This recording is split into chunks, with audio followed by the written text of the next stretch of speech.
going on, you guys, man? Thank you guys for tuning in to Coaches from the Couch. Man, we are super excited, especially about this matchup. Oh, woo. Man, it's gonna be a good one here. Hey, when I say I'm looking for a football game, and it's on Monday night, because Monday night been kind of shaky. Monday night been kind of dull, you know. But last Monday night kind of was a shocker. Like the Giants, like what? Because I didn't want to watch the game. I was like, well, it's gonna be a horrible game, and the Giants showed out. I was like, what was that? Yeah. Where did that come from? But this game here is gonna be cool. So, hey, you guys, thank you guys for tuning in. Thank you guys for coming to this YouTube channel.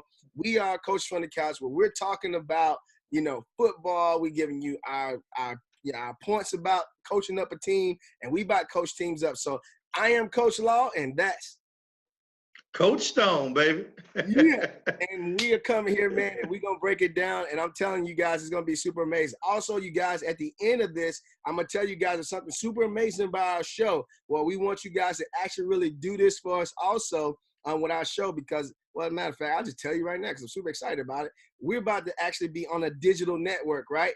And we're going to be telling you guys how to connect with that digital network where you can go and see our show, and we're going to be connecting. We're going to be going to that in those different places. All right, so you guys, let's be ready and let's go. All right, Coach Stone, we talking about the Kansas City Chiefs and the Los Angeles Rams. Let's go, baby. Yeah, man. Look here. This is gonna be one of those games that if when you looked at it last year, you said, okay, the Rams are gonna run away with this game. The schedule was made out. No one expected Patrick Mahomes to be Patrick Mahomes. Yeah. You knew you had a good one in Kareem Hunt. You knew that, but you still had a quarterback that wasn't proven at the time. But now, looking at this thing, they're both only have one loss. Right. This is the type of game. This is the type of game that fans look at, whether you are a Rams fan or a Kansas City fan. Yeah. That when it's over with, everybody stands up and claps. Right. Because as they said in 300, they've been not 300, but Gladiator, they've been entertained. Yeah. At the end of this one, we're going to be entertained. I mentioned earlier, and I say it almost every week, offensive linemen love to run block. They would rather run block than pass block. But you know what? This is going to be one of those games where it's going to be so balanced. I wouldn't be surprised if it's actually a 50-50 run-to-pass ratio between both teams. Yeah. I wouldn't be surprised at that because you have two excellent running backs on both sides. Yeah. You have two excellent running backs who can catch the ball out of the backfield. Right. You have two excellent running backs that can protect the quarterback and block on passing downs. Yeah. You have, coming into this game, an old-school Pittsburgh Steelers versus the Minnesota Vikings, circa 1977. Well, you got running backs. 77. I wasn't around at that time, sir. Well, I'm showing my age. But you got guys they're gonna hand them the rock. The offensive line is gonna pound. You got a strong defensive line with the Rams. Yeah. They're gonna love it. I mean, this is one of those things that if it wasn't for the new rules that they have now with the concussion protocol, this is one of those games where somebody's going to get knocked the bleep out. But since we can't do that anymore, no one's going to get knocked out. Right. But it's going to be a hard-hitting game. I heard Joey Galloway say this morning on a radio show, he said when it comes down to the noise makers, those noise makers is when the helmets and shoulder pads start to collide. Yeah. That's when you're going to be able to tell who's a man and who's a mouse. And you're going to have some noise making on Monday night. Yeah, I feel every bit of that. It's almost to the point like I wish I was on the field, got my pads on, I'm ready to suit up, like put me in, coach. I'm ready to go. I'm ready to hype up. Let's get it going.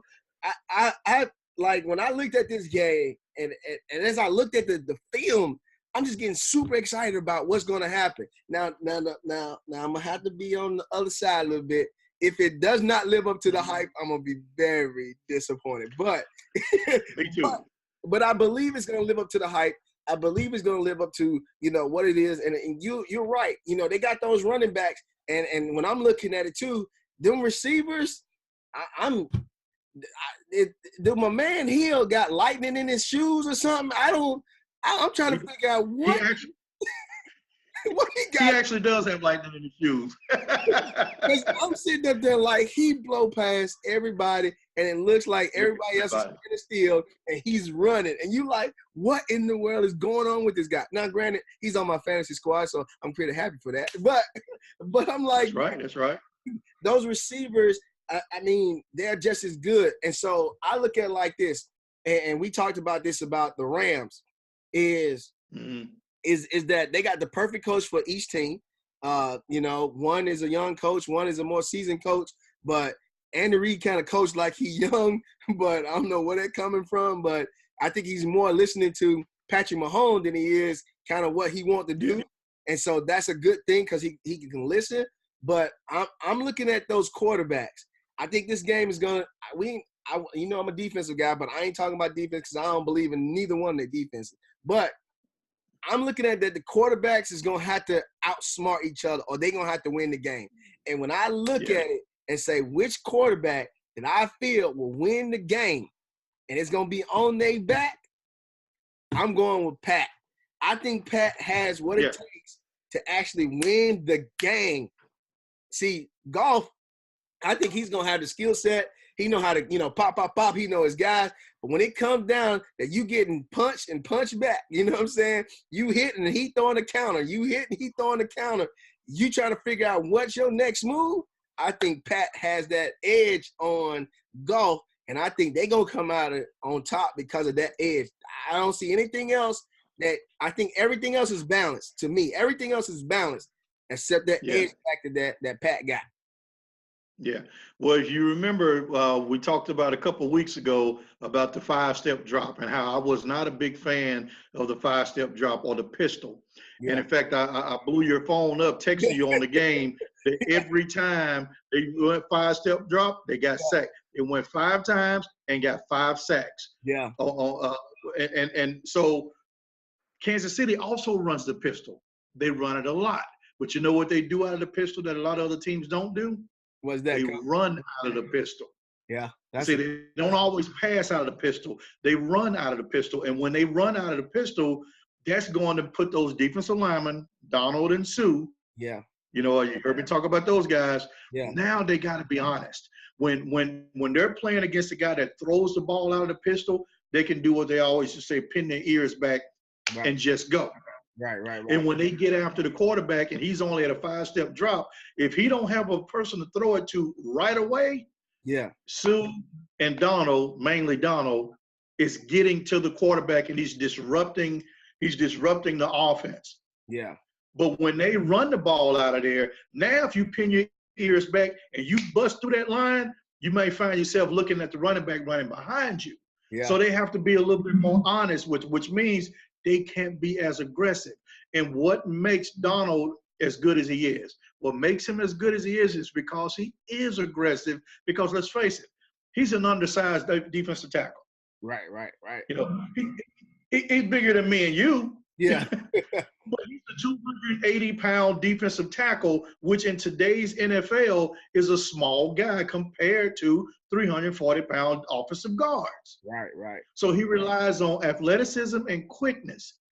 But when you don't know if he's going to throw it, if he's going to hand it off, or if Patrick Mahomes may decide to run himself, now they got to be more honest. And when you have a defensive tackle who's aggressive that starts to hesitate, even just for a split second, you got him. I agree with you, Coach. I think the Chiefs will pull this one out.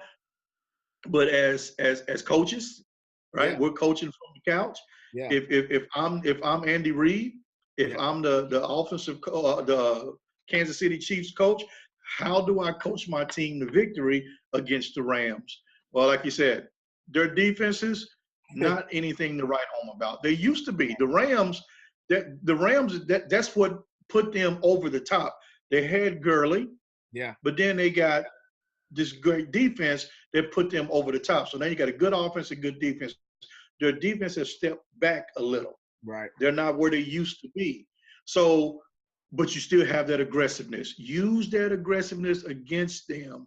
Yeah. And run some play action. I know you was about to say the same thing. I'm about to say run some play. Run. I know. I saw it in your eyes.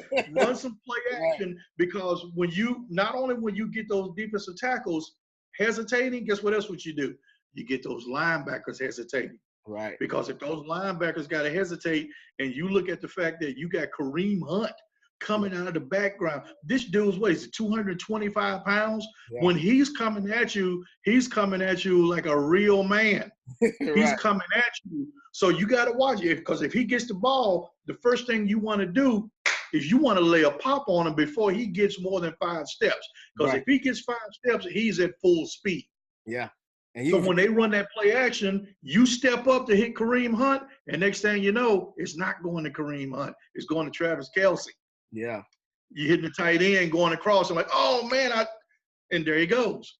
Right. There he goes. So if I'm Andy Reid, and like you said, Andy Reid's coaching like he's young, I call him the Chameleon Reid. He's Coach Chameleon Reid, because this dude you think about from where he came from. Yeah. You know, I mean, he had Brett Favre early in his career.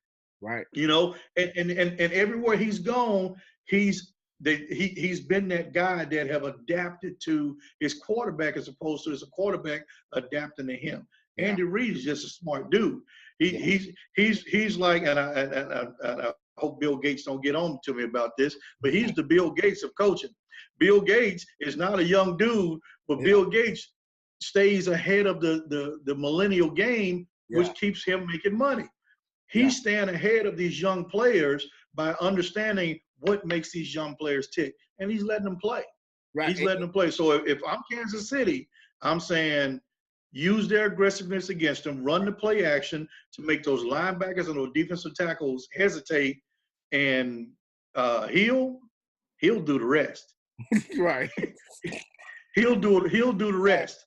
Right. Yeah. And I say the same thing. If I'm coaching up KC, I'm telling Casey almost the same thing. Like you said, you saw it in my eyes. I said the same thing. Use that aggression against them by running the play action and really doing the pop. Mm-hmm. But the only thing that I would tell Pat Mahomes and really tell K-City, don't always take the deep ball all the time, because they look, it's pretty, it looks good, it's great, but you got to understand. You got to understand the team on the other side. The team on the other side wants you to do that, because if it's incomplete, the clock stops. If you score fast, then I can get the ball back. So they can score fast too. I can match step for step with you in scoring fast and getting there. So it's gonna be like, okay, we're seeing who the last man with the ball. And so what I don't want K-City to do is that I feel you run the score up in the first half, but in the second half, don't lose your identity. Try to slow the game down, but don't be trying to take shots and bombs down the field that slows that stops the clock, that, you know what I'm saying, leave time on the clock. Because if you do, I don't think your defense strong enough to stop the Rams from scoring and them having the last ball of the game. And you know what I'm saying? Right. The defense can hold that up. So I was coaching them up and say, hey, we're going to be us. We're going to keep our identity. We're going to try to run the score up. But let's not continue to try to look for that deep ball, because when I watch Pat, he got those short ins and outs, and he managed the game. But I promise you, I feel like every single time he want to throw 20, 30 yards down the field. Like every time he touches the ball, he's like, I'm ready to let it go. You know what I'm saying? And so I'm like, I don't want that to be the downfall of the team, because you want to go deep. We want to use their aggression against them, but if you looking at that, you got to think about how we manage the clock. So I would much rather you manage down and distance than trying to look up, you run the score up. You know what I'm saying? Because I don't think defense can hold that Rams offense. I don't see it happen. No, they can't.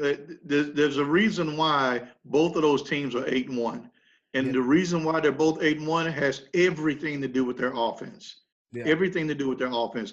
Like I said, the Rams defense, which was their what they hung their hat on last year, not so much this year. They're good at spurts. Donald will probably still be the defensive player of the year again, but he's one. He's one of 11, and he can only control a small portion of what the defense does, and that's the line of scrimmage. Yeah. But Kansas City does most of their damage beyond the line of scrimmage. Like you say, they want to throw it 25, 30 yards. What's a guy on the defensive line going to do about a 30-yard bomb? Nothing. You know, what's a guy on the defensive line going to do when you got Kareem Hunt coming out for a 3-yard screen and turns it into 15 yards? There's nothing he can do about that. The only thing that he can do is control the guy in front of him and try to get to the quarterback. But Patrick Mahomes, he's a little slippery.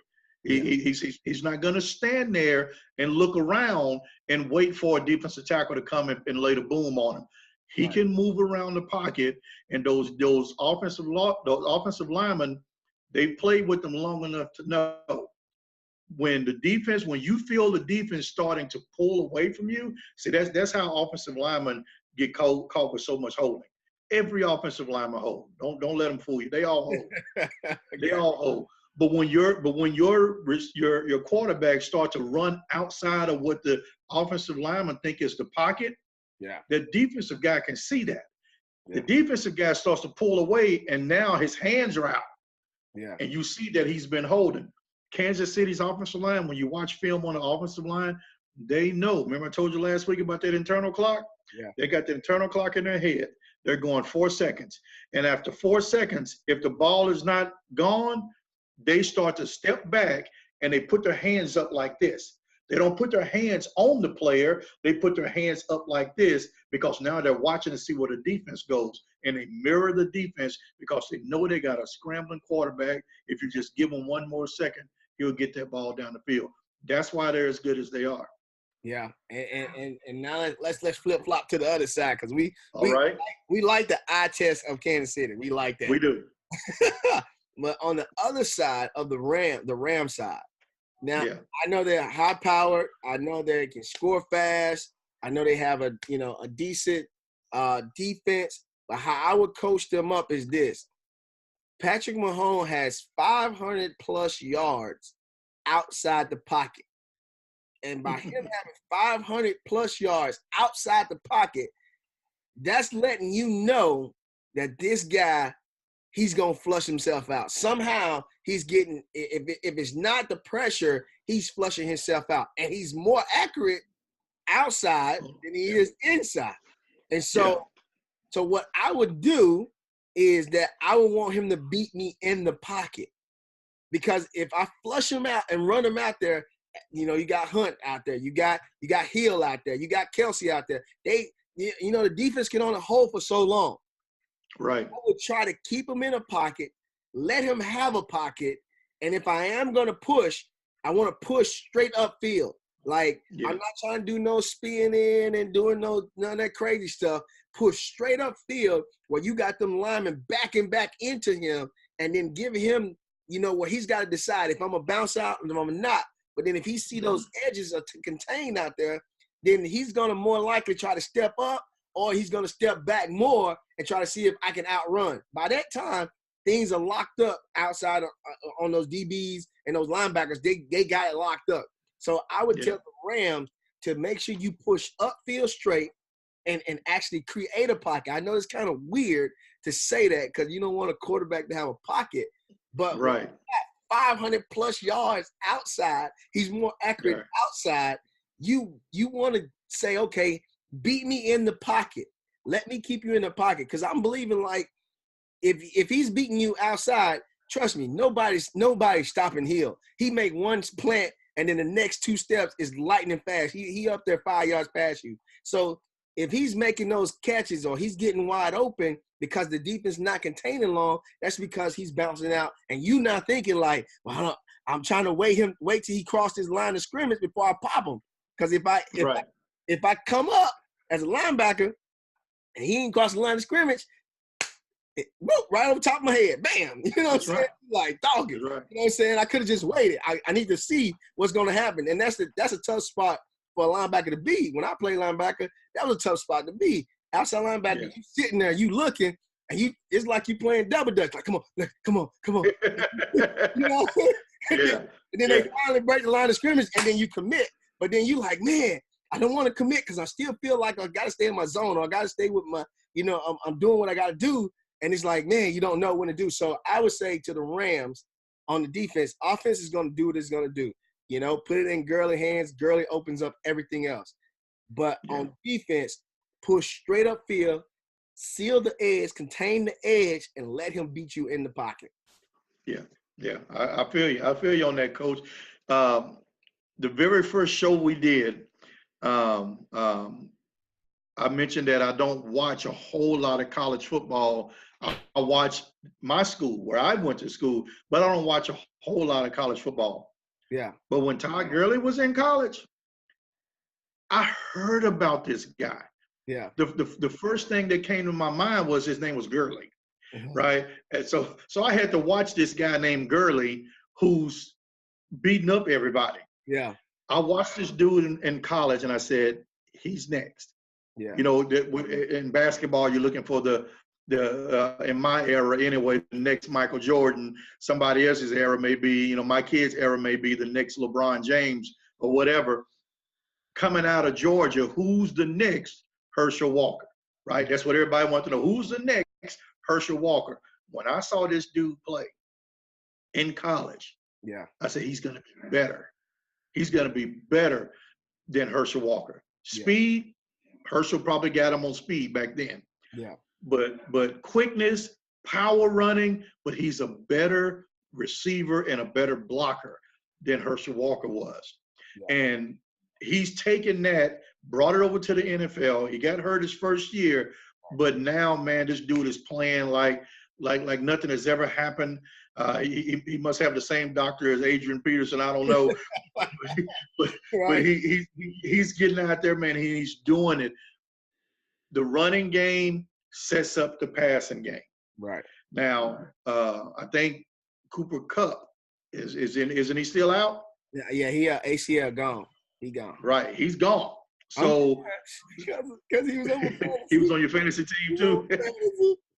So you're gonna need him to get on point because Kupp was that security blanket for golf. Yeah. And now you don't have that security blanket. So you need him to get going so they can commit 7 to the box, maybe even 8 to the box. And if they commit 8 to the box, that means you got one-on-one on your receivers. Right. And you're gonna need one-on-one to get separation. You don't need their safety over the top. You need them committing 8 people to stop Gurley. Yeah. Right. So if I'm coaching up the Rams, I'm saying, eat your Wheaties, man. Say your prayers at night, like Hulk Hogan used to say. He say your prayers at night, eat your Wheaties, listen to your parents, whatever it is he got to do to be ready on Monday night, because they're gonna have a huge dose of Todd Gurley.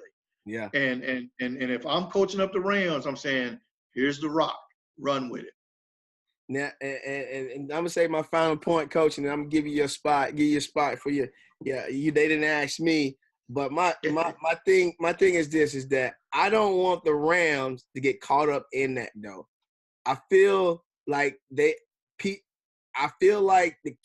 Kansas City will be expecting a heavy dose of Gurley, where it slows the game down, because that's what you probably want to do with a team that needs speed and needs octane to fire them up, but I don't want that to be so predictable that you understand that it's gonna happen. Now, some of the stuff you just know it has to go to Gurley. He's the one. You has to go to him, but you don't want to just kind of like rely on that so strong to where it's now predictable, and it's so predictable that they're really stacking the box because they know this is about to happen, and now Gurley is squirming around trying to break tackles and get through it and go from there. Like you said, if the receivers don't step up and help out, it's gonna be a bad day for the Rams, and we're gonna see K-City getting that bye. They're gonna get that bye.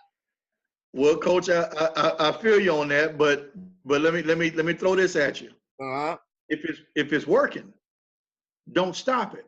Yeah. And I'm gonna take you back 2 weeks. I'm gonna take you back 2 weeks to the Cowboys and the Titans. Okay.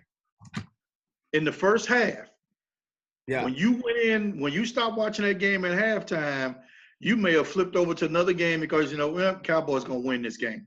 Yeah. The way Ezekiel Elliott had 96 rushing yards in the first half. Yeah. 96. Yeah. That meant the run was working. Yeah. Right? Yeah. They came out in the second half. Ezekiel Elliott touched the ball 6 times. Can you see that in the camera? Yeah. 6 times. So based on what you just said, you don't want them to be predictable. If the Cowboys had stayed predictable, they would have won that game.